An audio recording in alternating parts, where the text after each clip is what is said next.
Doctor Saiban Aladdin, স্বপ্নের শেষ। DJ Aladdin, শখের শুরু। তিরতির করে কাঁপছে গাছের পাতা, সনসনে হাওয়া গায়ে ঝাপটা দিয়ে বোঝাচ্ছে বৃষ্টি আসন্ন। কালো মেঘের আস্তরণে ছেয়ে গেছে অসীম গগন, চাঁদতারা সেথায় বিলীন।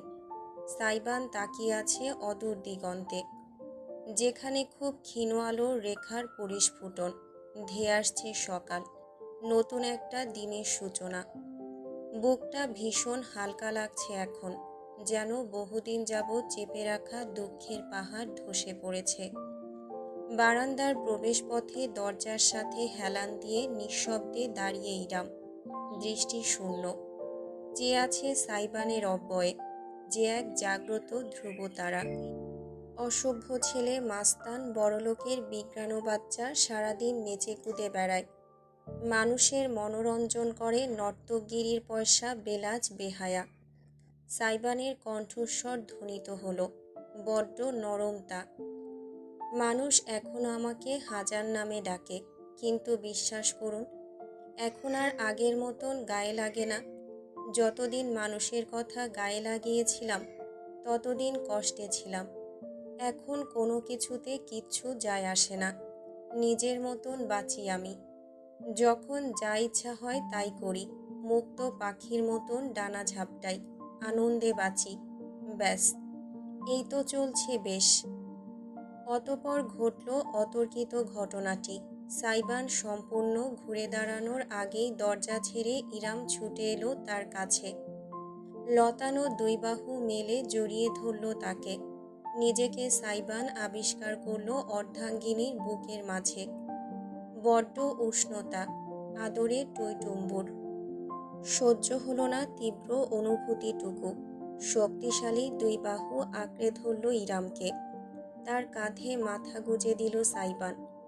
নিজের কাঁধে উষ্ণ তরলের উপস্থিতি টের পেল রমণী। কাঁপা কাঁপা গলায় সাইবান ফিসফিস করল, সেদিন আমায় কেন তাড়িয়ে দিয়েছিলেন ইরাম আপু? যদি একবার আমার কথাটা শুনতেন, যদি একটাবার আমার মাথায় হাত রেখে বলতেন সব ঠিক হয়ে যাবে, হয়তো আমি বেঁচে থাকার একটা কারণ খুঁজে নিতাম। রাগ হয়েছিল আমার, ভীষণ রাগ। চেয়েছিলাম আপনিও একদিন একাকিত্বের স্বাদ পান, অথচ পারিনি।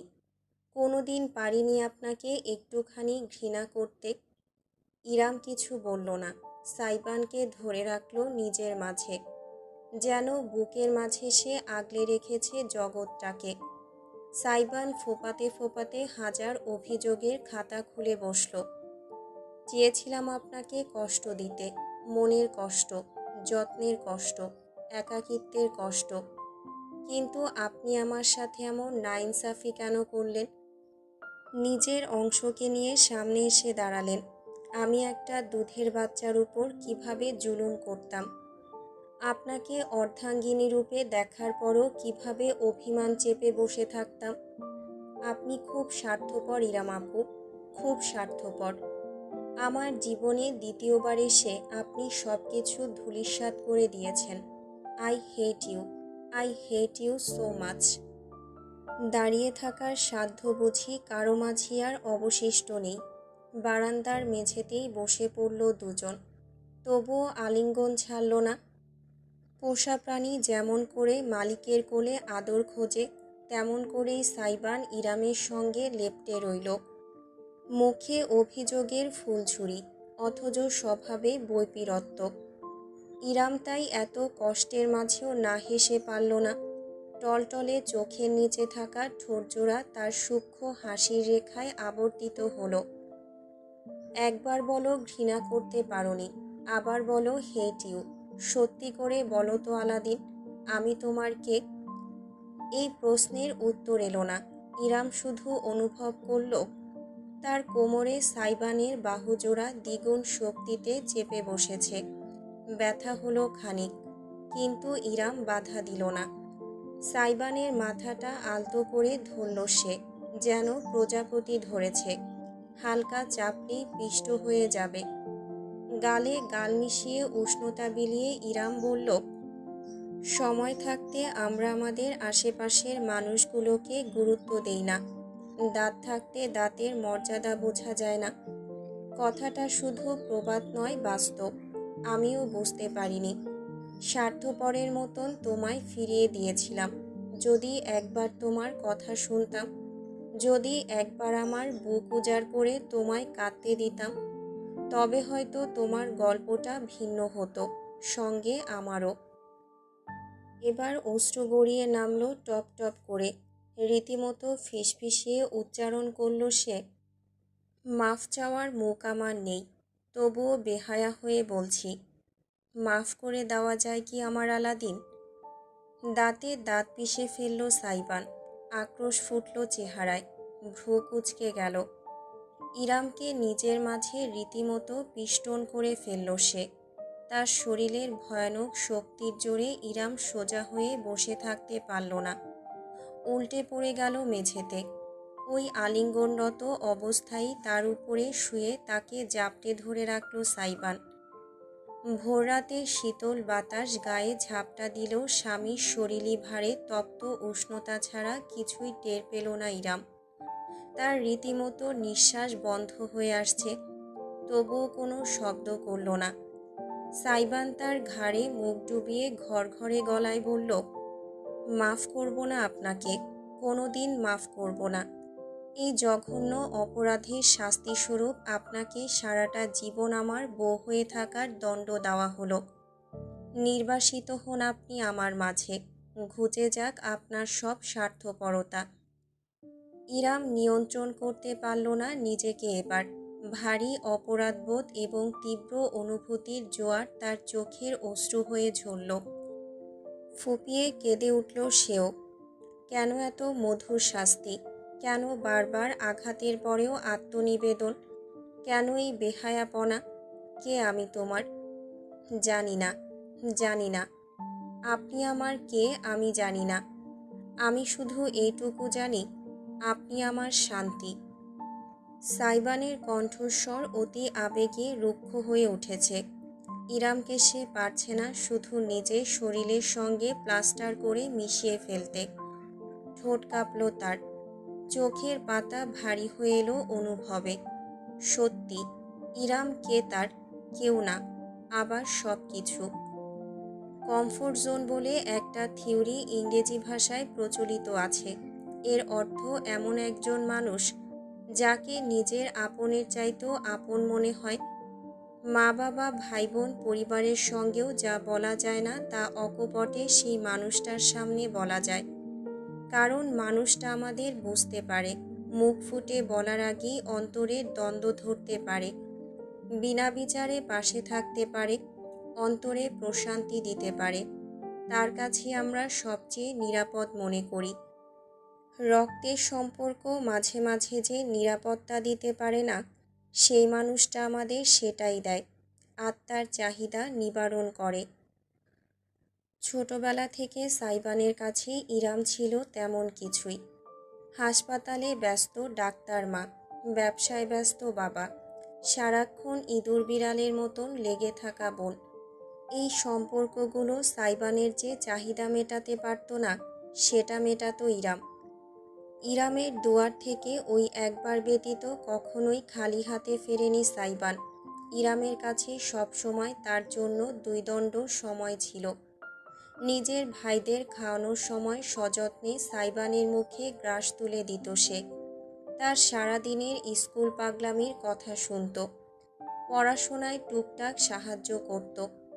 স্কুলে প্রথম একটা সুন্দরী মেয়েকে দেখে ক্রাশ খাওয়ার কথাটা পর্যন্ত সাইবান কাউকে বলতে না পেরে ইরামের কাছে বলেছে। বিনিময়ে মুচকি হেসে তার লাল টুকটুকে গাল টেনে রমণী বলেছিল, আচ্ছা, আর একটু বড় হও, যেদিন আমার কাজ সমান হবে সেদিন ওই মেয়ের বাড়ি প্রস্তাব নিয়ে যাব, কেমন? অতপর একদিন হুট করে সাইবানের পছন্দ বদলে গেল। না, স্কুলের মেয়েটাকে আর ভালো লাগতো না। তার ইরাম আপুর মতন বুঝতার নয়। সেদিনও ইরামের কোলে মাথা রেখে পা দোলাতে দোলাতে সে বলেছিল, আপু, ওই মেয়ের বাড়ি প্রস্তাব পাঠাতে হবে না। কেন? ভালো লাগা বদলে গিয়েছে? এখন তবে কাকে ভালো লাগে? আপনাকে। ইরাম অবাক হয়ে মুচকি হেসেছিল। আমার মাঝে ভালো লাগার কিছু আছে নাকি? অনেক কিছু আছে। এই যে আপনি আমার সব কথা শোনেন, আমাকে আদর করেন, আমাকে ভালোবাসেন। আমি তোমাকে ভালোবাসি না আলাদিন। ইরামের দুষ্টু কথায় সেদিন ঠোঁট উল্টে ভ্যাঁ ভ্যাঁ করে কেঁদে ফেলেছিল সাইবান। পরে ইরামি আবার তাকে বুকে টেনে সান্ত্বনা দিয়েছিল। আচ্ছা আচ্ছা, সরি বাবা, আমি আমার আলাদিনটাকে খুব ভালোবাসি। ঠিক আছে এবার? জি ইরাম আপু, আপনি কিন্তু শুধু আমার, বলে দিলাম। কথাটা সাইবান শিশু মনে নিষ্পাপ আবদার হিসেবেই বলেছিল। ইরামও সেই হিসেবেই নিয়েছিল। কিন্তু আজ যদি বিশদভাবে ভাবা যায় তবে সাইবান উত্তর পেতে বেগ পোহায়। সত্যিই তো, ইরাম তার কাছে কি ছিল? সেই প্রশ্নের উত্তর পাওয়ার আগেই ইরামের বাবা কিবরিয়া সাহেব ইন্তেকাল করলেন।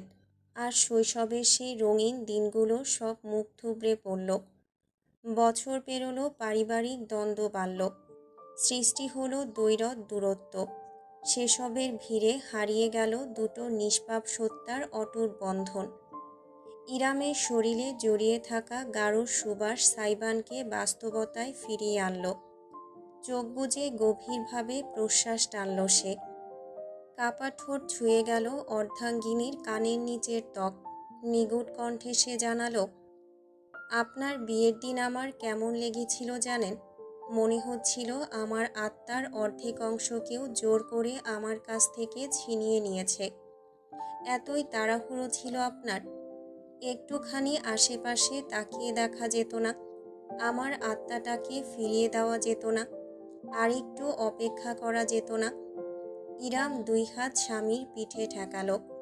নরম গলায় উত্তর করল, ত্রিশে পড়ে গিয়েছিলাম যে, কিভাবে অপেক্ষা করতাম?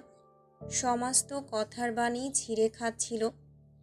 ছোটবেলায় বাংলাদেশ ও বিশ্ব পরিচয় বইয়ে পড়েছি, মানুষের কল্যাণের জন্যই নাকি সমাজের সৃষ্টি।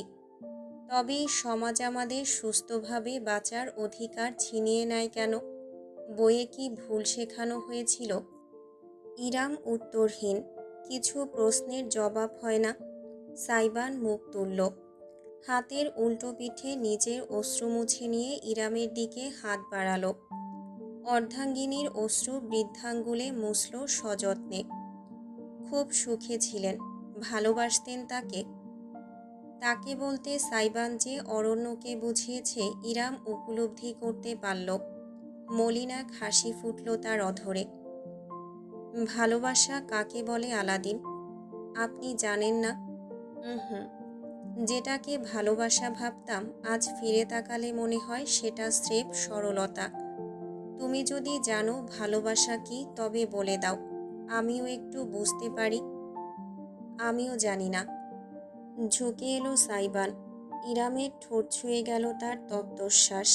ফিসফিস করে সে বলল, আমি জানি না আপনাকে আমি ভালোবাসি কিনা, তবে আমি এইটুকু জানি, আমার শুধু আপনাকে চাই। আমার অর্ধেক আত্মা ফিরে এসেছে, আমার অন্তরের প্রশান্তি ফিরে এসেছে আমার কাছে। আমি আল্লাহর এইটুকু রহমত হারাতে চাই না। ইরামের বুক কাঁপল।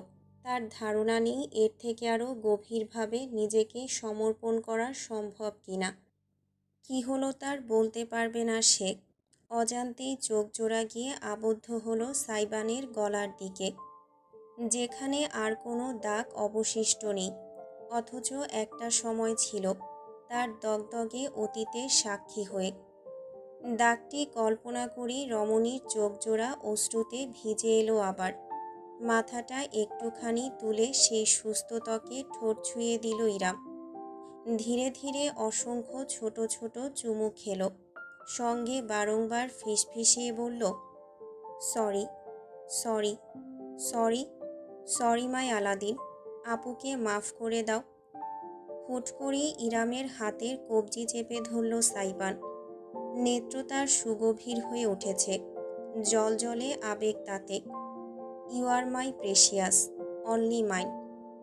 ইরামের কানের লতিতে ঠোঁট ছুঁয়ে সে বিড়বিড় করল, আলাদিনস প্রেশিয়াস।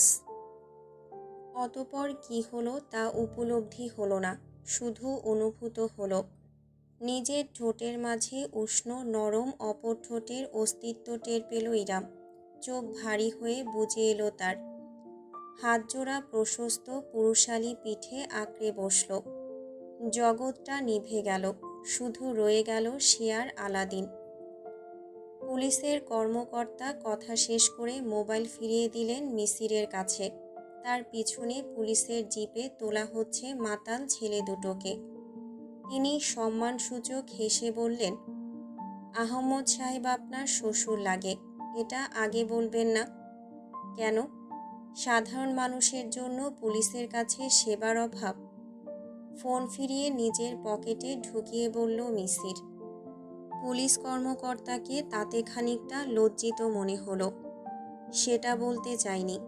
এহেম, কিছু চিন্তা করবেন না, আমরা বিষয়টা দেখছি। যেহেতু নাবালক কিশোর সংশোধন কেন্দ্রে পাঠানোর সম্ভাবনাটাই বেশি। ব্যবস্থা করুন। পুলিশ কর্মকর্তা সালাম বিনিময় করে চলে গেল। জিপটা বাস কাউন্টারের সামনে থেকে বিদায় নিল। মিসির একটা নিঃশ্বাস ফেলে ভেতরের প্যাসেঞ্জার রুমে এলো। এক কোণা একটা চেয়ারে লাগেজ নিয়ে চুপচাপ বসে আছে সারিকা। মেয়েটার মুখ কেমন চুপসানো, চুলগুলো হালকা এলোমেলো হয়ে পড়েছে, অভিব্যক্তি ভাবলেশহীন। মিসির প্রথমে হাতঘড়ির দিকে তাকালো। 4টা বেজে এসেছে প্রায়। অতপর পায়ে পায়ে এগিয়ে গেল। প্রথমটায় কিছু না বলে সারিকার পাশের সিটে বসে পড়ল। যে বাস ধরবে ভেবেছিল সেই বাস ইতিমধ্যে চলে গিয়েছে। ঝামেলার কারণে ধরা সম্ভব হয়নি। কাউন্টার থেকে বলা হয়েছে পরের বাসটা 7টায় ছাড়বে। অনেকটা সময়। মিসির খানিকক্ষণ চুপ করে শেষে বলল, চলো, তোমাকে বাড়ি পৌঁছে দিয়ে আসি। ফিরে আবার আমাকে 7টার বাস ধরতে হবে। সারিকা স্বামীর দিকে না তাকিয়ে জবাব দিল, 2টো টিকিট কাটো, আমি যাব তোমার সাথে। মিসির কপালে আঙুল চালালো। এই মেয়ে দেখছি নাছোড়বান্দা হয়ে গিয়েছে আজ। ইরাম আর অনুরাগ দুজন পিছন পিছন এসেছিল। রাত বেশি বেড়ে যাওয়ার আগেই তাদের আবার ফেরত পাঠিয়েছে মিসির। সারিকাকে পাঠাতে পারেনি। পুলিশও এসেছিল। সব মিলিয়ে 20টি কয়েক ঘন্টা কেটেছে তার। ক্লান্ত শরীরে আর তর্ক করতে ইচ্ছে হচ্ছে না। সিটে এলিয়ে বসে রইল সে। মাথাটা ঠেকালো পিছনের থামে। চোখ বুজে রইল নিঃশব্দে। সারিকাও বিশেষ কিছু তাকে বলল না। ওই একই ভঙ্গিতে চুপচাপ বসে রইল। বেশ কিছুক্ষণ বাদে মিসির আপনা থেকেই উঠে গেল। সারিকা আর চোখে দেখল কাউন্টারের কাছে গিয়ে ম্যানেজারের সাথে কি যেন বলল সে। এরপরই ফিরে এলো। একজন কর্মী এসে তাদের লাগেজগুলো নিয়ে একটা নিরাপদ রুমে গিয়ে রেখে এলো।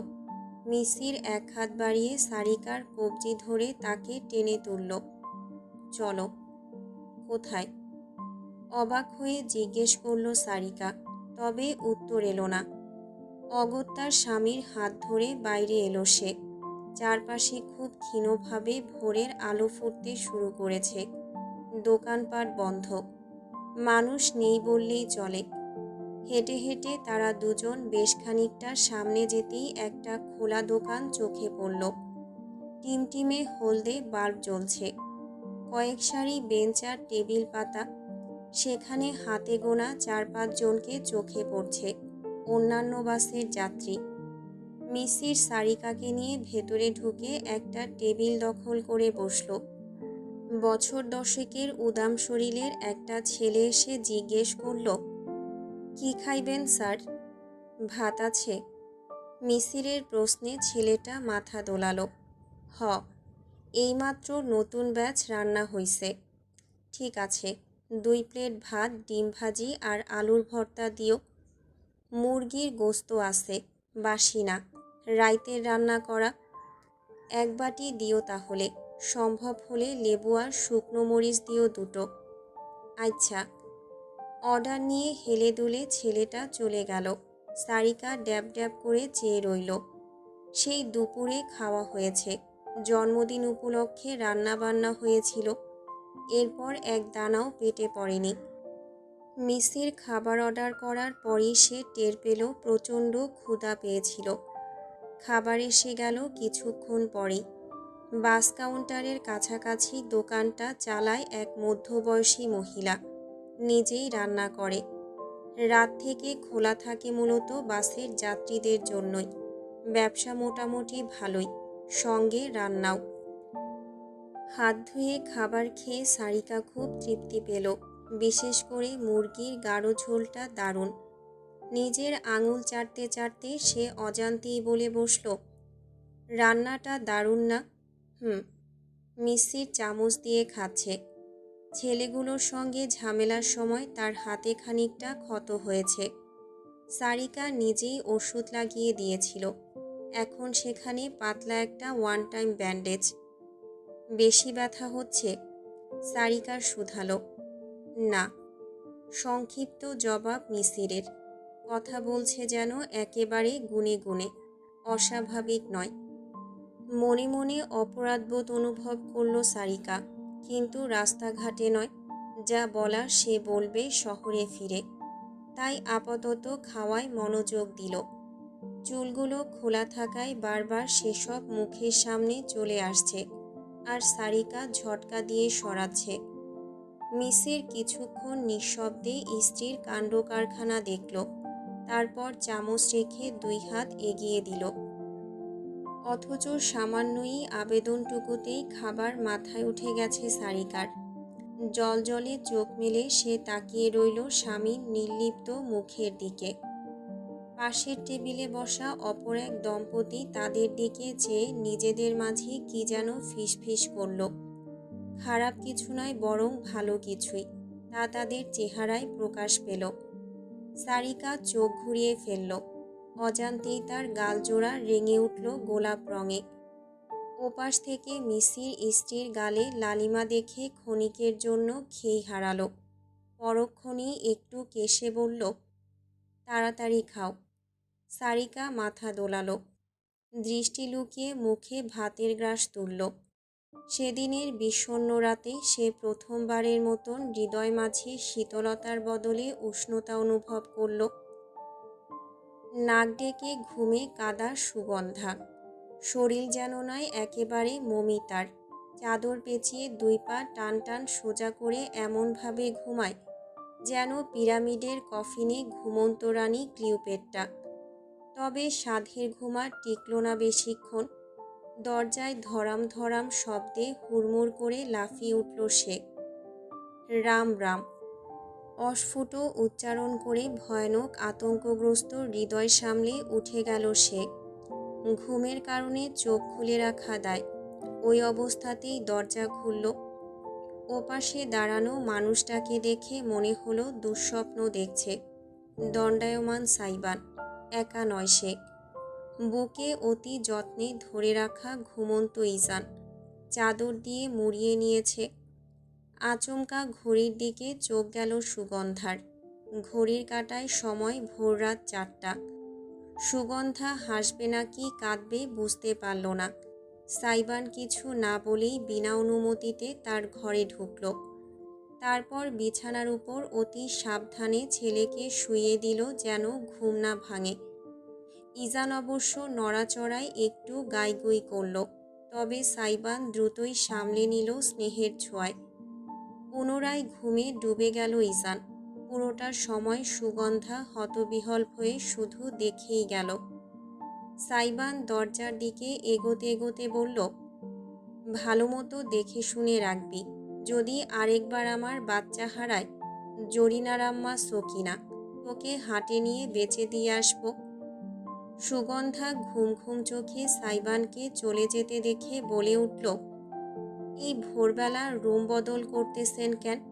আপনার রুমে কি ঠাডা পড়ছে? একদম বেশি কথা বলবি না, উষ্টা মারবো ধরে। রাইতের শেষে আপনার মাথা কোন শাকচুন্নি খাইছে ভাইজান?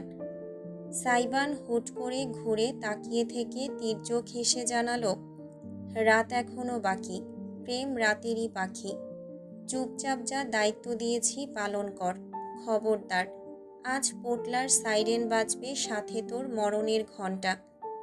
সাইবান শেষ একবার ইজানকে দেখে এমন তাড়াহুড়ো করে বেরিয়ে গেল যে দরজা দিয়ে হতবাক হয়ে চেয়ে রইল সুগন্ধা। সন্দেহ তার চোখে মুখে। ব্যাপারটা ঠিক কী হলো? ব্যাপারটা যাই হোক না কেন, আজকের জন্য তার ঘুম হারাম। বিলয়ের নাকের চুল কোথাকার। অস্পষ্ট গালি দিয়ে দরজা আটকে ভেতরে চলে গেল সুগন্ধা।